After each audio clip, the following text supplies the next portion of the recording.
Good morning and welcome to new blog. সকালটা শুরু করছি চিয়া সিড দিয়ে, তারপরে বসে যাব নাচ প্র্যাকটিস করতে। এটা ঠিক যে ম্যাম হয়তো একটা জিনিস 100 বার করাবেন এবং কিছুতেই ছাড়বেন না, যেটা কখনোই নিজে প্র্যাকটিস করতে বসলে হয় না। ও 2-3 বার করে ঠিক আছে চলো আর পাচ্ছি না এইসব হয়ে যায়। কিন্তু ম্যাম যতই খাটাক না কেন এবং যতই চাপ দিক না কেন, না আবার কর এটা যতই করুক না কেন, আর যতই পায়ে ব্যথা হোক না কেন, সব থেকে বেশি ভালো লাগে আমার ম্যামের সামনে নাচ করতে।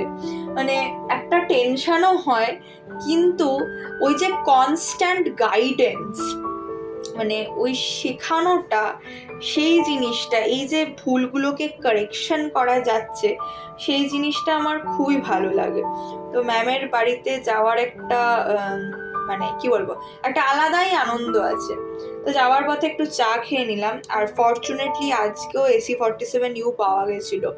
এতে না দুটো সুবিধা হয়। একটা হচ্ছে আমাকে গরমে পুড়তে আর যেতে হয় না, ওই ভেঙে মানে যাওয়া মানে বিরক্তিকর, আর এই প্যাচে গরমে। আর সেকেন্ডটা হচ্ছে একটানা চলে আসা যায়। ওই বারবার করে চেঞ্জ করাটা না সত্যি খুব বিরক্তিকর। আর র্যাপিডোতে একটা প্রবলেম হচ্ছে, আমার না বেশ ভয় লাগে। মানে আমি এনজয়ও করি ব্যাপারটা, কিন্তু আমার ভয়ও লাগে যদি পড়ে যাই। আর বিশেষ করে মা আর মাতো তো ভীষণই ভয় পায়। মানে বাইকের প্রতি মা আর মাতোর যা টেনশন, যা আতঙ্ক আছে, তোমরা চিন্তাও করতে পারবে না। তো যাই হোক, ম্যামের বাড়ি থেকে বেরিয়ে আমি ঢুকে পড়েছিলাম ইডলি করতে। আসল কথাটা হচ্ছে, মাসিমণি গানের ক্লাস থেকে ফেরার পথে আমাদেরকে ড্রপ করে দেবে। মানে মাসিমণির গাড়িটা আমাদেরকে ড্রপ করে তারপরে মাসিমণিকে যাবে গানের ক্লাস থেকে পিক করতে।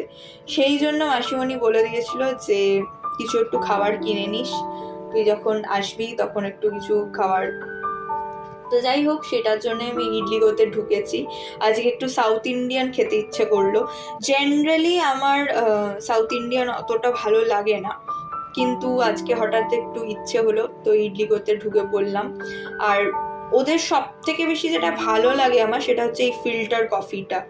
অসাধারণ লাগে। মানে আমাকে যদি কেউ অপশান দেয় যে ফিল্টার কফি না instant coffee, I will always go for filter coffee.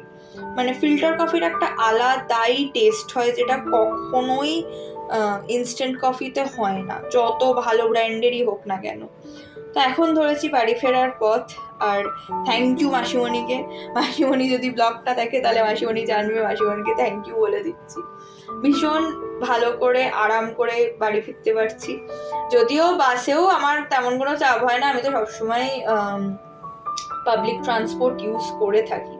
But ওই আর কি, একটুখানি মামা বাড়ির আবদার কি মাসির বাড়ির আবদার, সেরকম আর কি ব্যাপারটা।